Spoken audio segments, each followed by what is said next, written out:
Piston change, 1993 RMX 250 right now.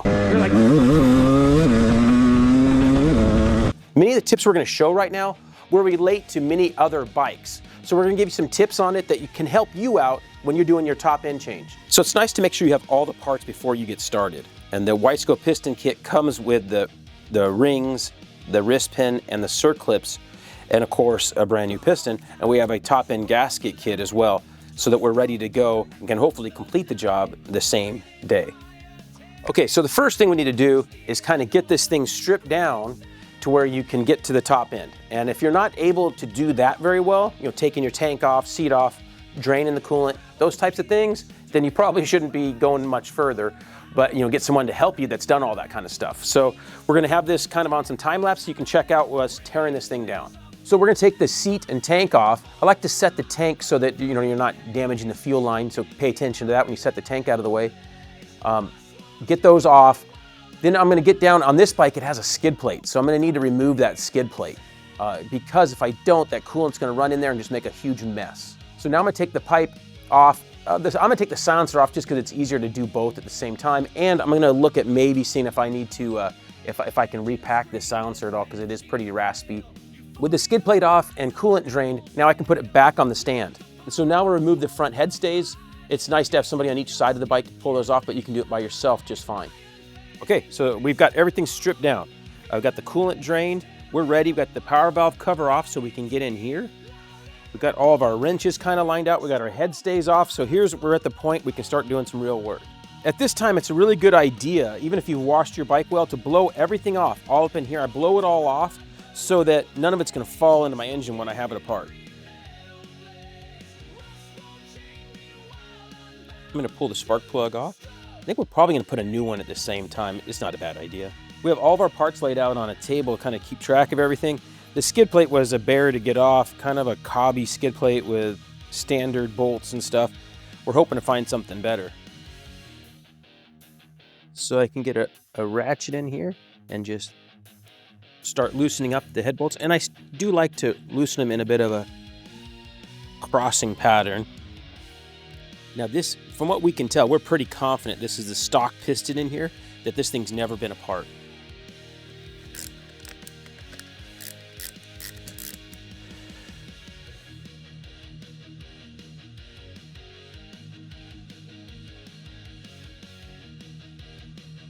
This little plastic power valve clip would always break, and hopefully it doesn't.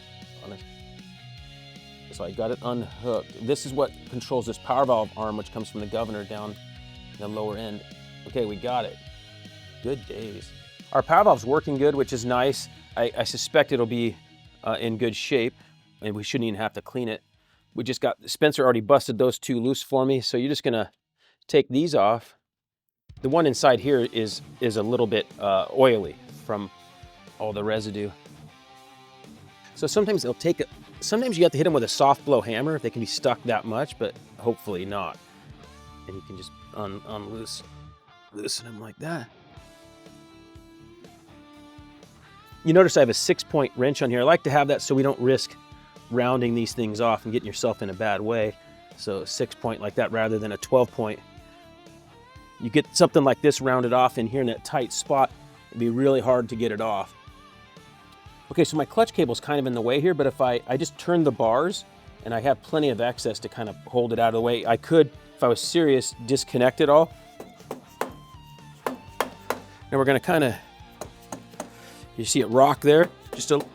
With a dead blow hammer, you can get it to loosen up. It's stuck on those dowels.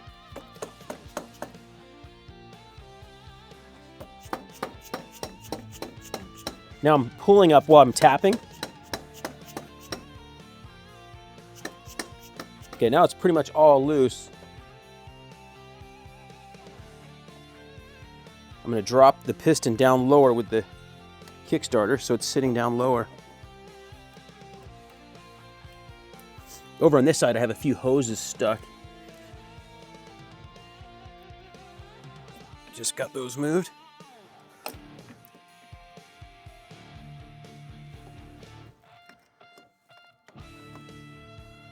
Can walk it on out.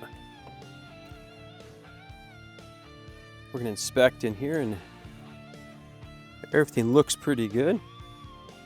Of course, I'm very hopeful, so we don't have to do anything. These are all plated cylinders, so there's no boring option. If they have to be fixed, you'd use a company like Millennium to replate them. And now, like I said, the power valve was feeling fine on the bike. We can watch it move right here. Everything looks great there. So it's moving fine, it's not all carboned up.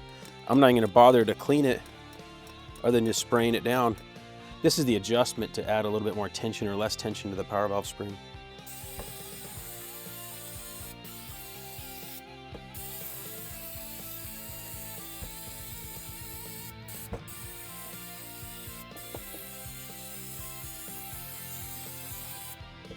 So the head, the same thing, not too much, build up here. Just gonna clean that up. We can wipe that all up. Not even much build up in the head there. So the gasket, the base gasket, stuck pretty hard to the cylinder here. So at this point, it's nice to have a scraper. I even have a legit tool. We can try that, the Motion Pro tool. It's nice when it comes off in big chunks. You can kind of walk it off, make a lot less mess. Most of the time, it seems like these things would stick to the base at the crankcase. So this is actually a little easier to get unstuck from the cylinder because you're up out here on the bench and you're not scraping it all over the engine and it falling into the bottom end. So everything's cleaned up. I even have a little stone I can come in here and I like to just knock down any of those little pieces of gasket.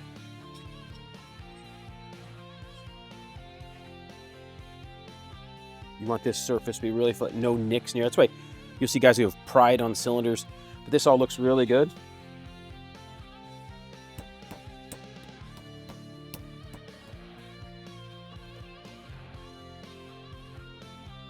So at this point, we're going to remove the circlip. You also notice this piston is a single ring piston, which has the ring even wear out more. So I'm going to get my pliers in here and I can just pull it out just like that. Looks like a 10 T-handle. I'm holding the piston with my hand, just kind of tapping out on that. Yep, there we go, just right. So as you can see, the Wiseco has two rings. In this case, a lot more durable, going to last longer. The tiny bit of gain you get from this single ring piston, if you're not racing and changing pistons quite often, this double ring will be just perfect for you. I'm going to talk real briefly about ring in gap. That's the gap that the rings have so they don't kind of weld together. 95+% of the time, I never even bother to check it because you just don't need to on most of these newer bikes. Even these older bikes, you see that gap right there between the tips of the ring where they come in. I don't know if we can catch that on camera well. Need some better light? I don't think I can. There. Is that good? So that's our ring in gap right there. And so what you'll do is you'll measure it with some feeler gauges. And so like on this, 12 thousandths is like where we're at right now. It's plenty.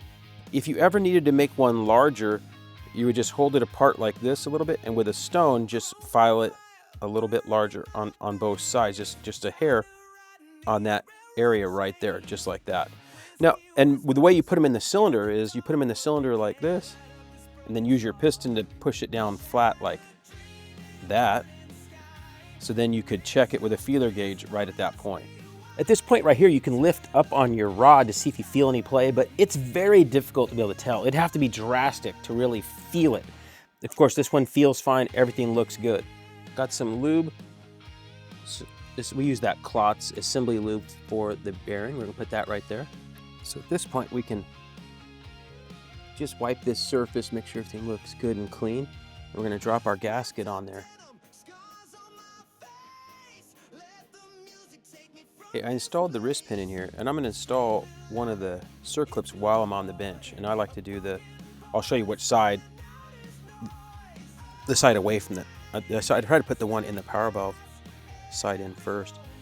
On the Wiseco, the clips are in fairly far. That's why it's nice to have the wrist pin in there to help you push it against, like that right there. I'll try to hold it with my other finger on the other side. And now with my wrist pin inside, I'm pushing against it, and I found a socket there. will kind of help me. It's deep in there, so it's kind of hard to tell, but that's why I was using this to butt up against the clip while I'm here. When it's on the bike, the second one I think will be a little bit easier. You can see how it stops right there. It's a good idea to make sure that that circlip turns and is fully seated.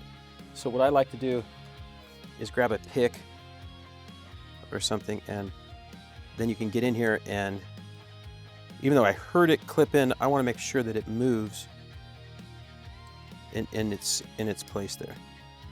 Next, we're going to put our rings on. I like to put just a little bit of assembly lube in those grooves. Oh, it's all over the place. Any excess here, we could just do it at the same time. We'll put it in our cylinder. Just get on the cylinder walls there. On the rings, if there's any riding, always have it facing up. And on this one, the arrow is going towards the exhaust side, and you have little ring pins, we'll call them, right there that will hold it in place. So you're going to walk this one on just like that.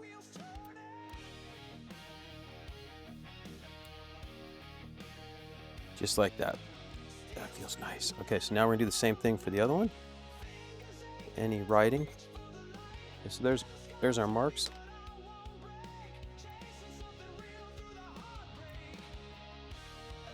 Okay, so we're going to hold those all feel good like that. A little bit of that assembly lube on there as well, and it's going to go on this side right here. And I'll just get it right to there. Just kind of feel it go into place, and you can push it all the way back with your finger. You shouldn't have to pound it on or anything like that. So now I'm on this left side of the bike, and the reason is I have a little bit more room with the power valve on the other side. So now I can walk this clip in here just like this and push it into place.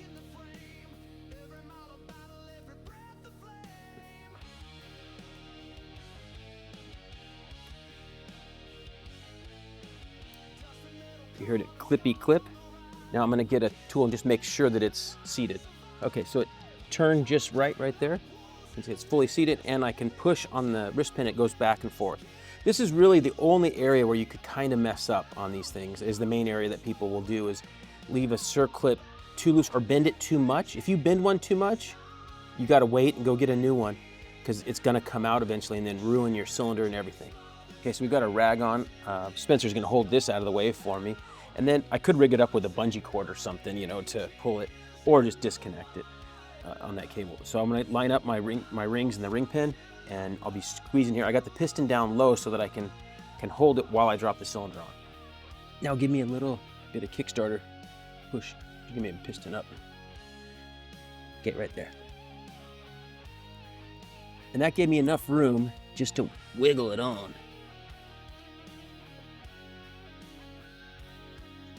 So my bottom ring is wanting to come out, so I'm going to back up a little bit and regroup while I hold it a little tighter and come back down.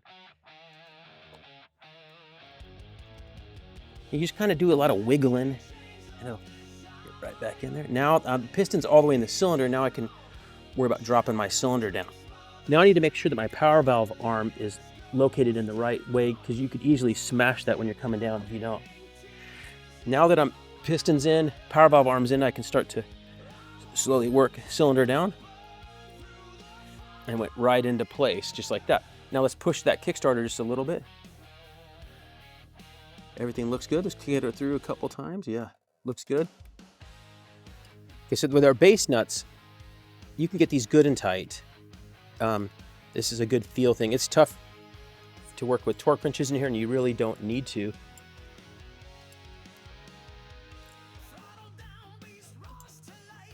Good and tight there. Now I'm going to go to the other side. Same thing.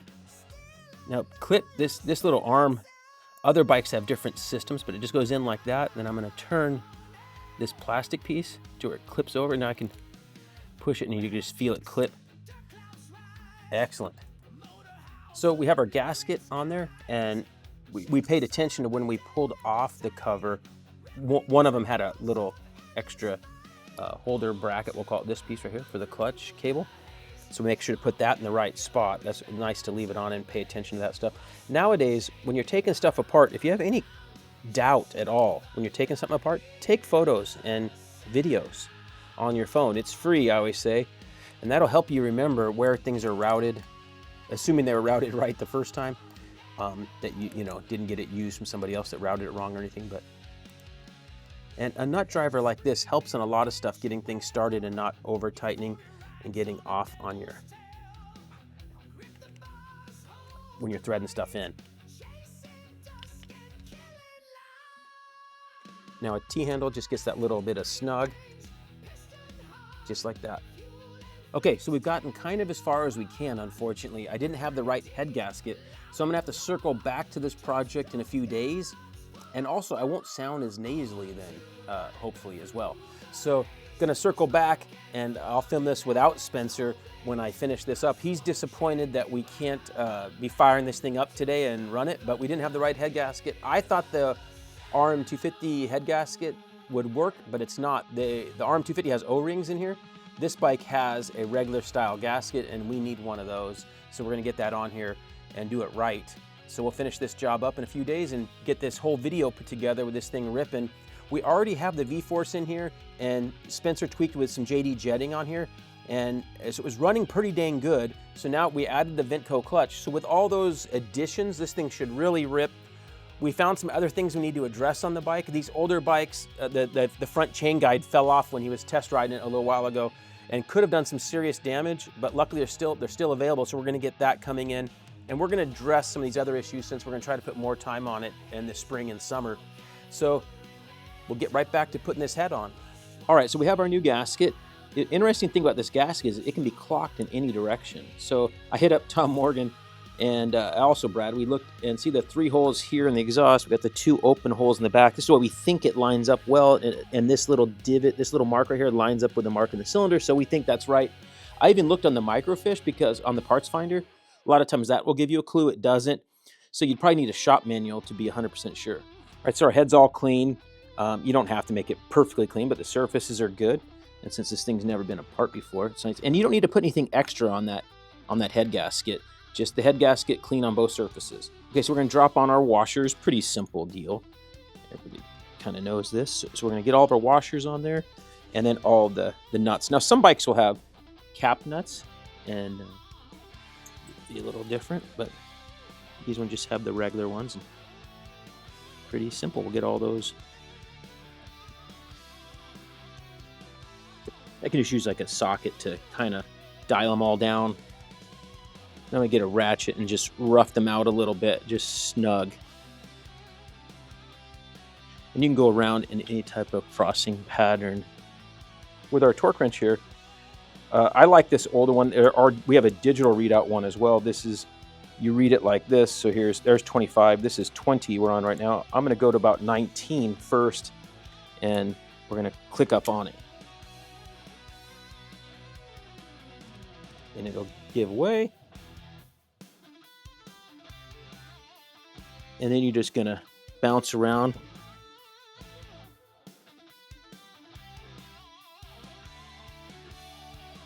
In your pattern. And you don't want to go straight to the torque, so you can kind of come up on it. And now we've gone all the way, all of them. So now I'm going to jam up here to 22. Then lock it in. Okay, I lost my pattern, so now I just need to go hit each one.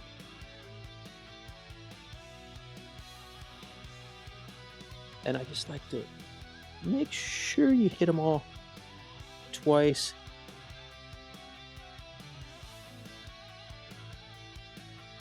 All feels good so you don't warp your head or anything. Always a good idea on your torque wrench to back it off to 0 so it stays set like this and doesn't leave tension on your torque wrench. So I'm going to put our spark plug in, and then we're going to do our head stays and just bolt everything back up at this point will be good. I'm going to bolt the head stays in, and then I'm going to add coolant, and then I'll throw all the tank and plastic on. I also like to triple check that any hoses you had off, that you get those on good. And now with the spark plug, you don't want to over tighten these, just good and snug like that. Okay, this hose was off. I like to use a nut driver. This is a 6mm nut driver. Rather than a Phillips, they always get stripped out in there. You guys don't have the right one. So a nut driver just allows, and as soon as you start to kind of dig into the rubber here at all, you're tight enough right there. Okay, before you put it all back together, there's some key things that you should look at doing when you're doing a top end. I've already touched on these, but let's just go over them real quick. So spark plug, I would probably put a new one because you're there. Sometimes it likes a good, decent used plug to get started, but I'd like to put a new plug if you can. So put a new plug, spark arrestor or silencer, muffler, whatever you got back here, I would look at repacking that. That's a good time frame, good time to do it. We actually did it on this one. I did it on the separate Instagram video. So we repacked this one. I'm waiting on an FMF one, so I have this one at least packed for right now. Reeds, that's a good idea to check your reeds at this time. This case, we just put in V-Force, motostationary V-Force, so we are good there. Also, this would be a great time to look at your carburetor, maybe to rebuild it, clean it, put new gaskets, bowl gaskets, get a rebuild kit and rebuild the carburetor. That would be a great time to do that. So I would check all those things before you start putting it back together. Then when I put it back together, I'd make sure you have coolant in and everything's tight. And now then it's time to get started.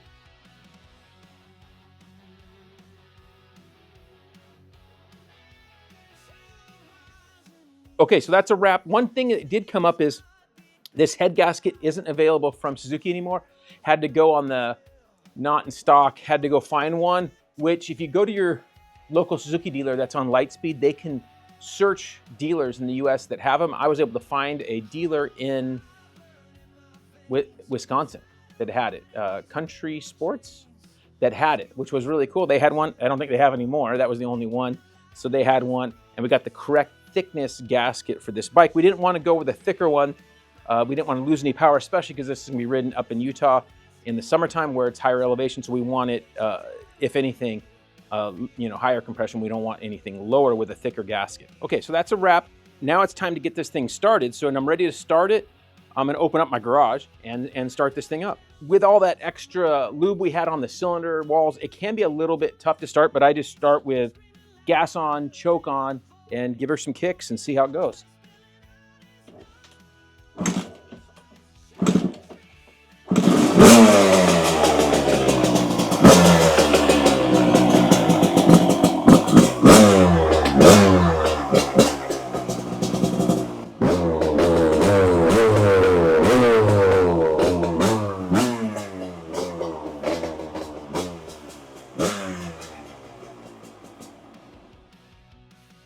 On in here, people like to go, why do you smell it right there? Well, because it smells good. They think there's some, really like scientific thing that I'm doing when I, smell the two-stroke back there. But like I'm smelling to see if it's running really good, but it just smells good. That's all. So I can't tell if it's running good or bad per se, but it does feel really good.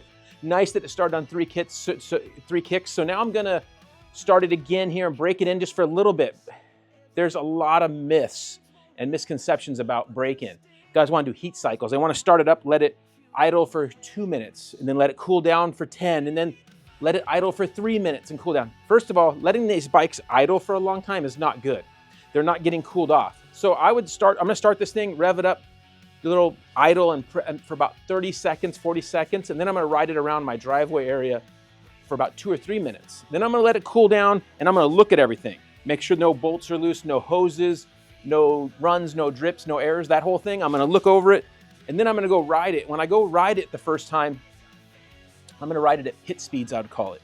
Just little blips, no wide open things, till about 10 minutes, 15 minutes. Guys will say, hey, you should go way longer. I don't got time for that. So if I did something wrong or something, it's gonna break, it's gonna break. So you'll know. So you have confidence in what you did, and I'll give a little footage of me riding this thing with a little bit of blip and break in, and then some little bit of wide open stuff after we get it broken in, and that's how we do it. Okay, first outside start. One kicker.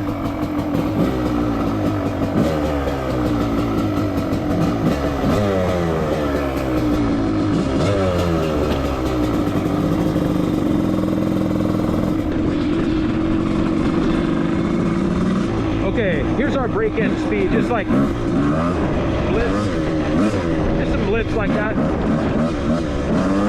like that. That's good break-in stuff. So you're not letting it load up. Blips, blips. Now, I don't have the patience to do this very long, so 8 minutes. I said 10 before. It's gonna drop to 5 here in a bit. I used to get the neighbor kids if they're around to break in bikes, so a beginner kid.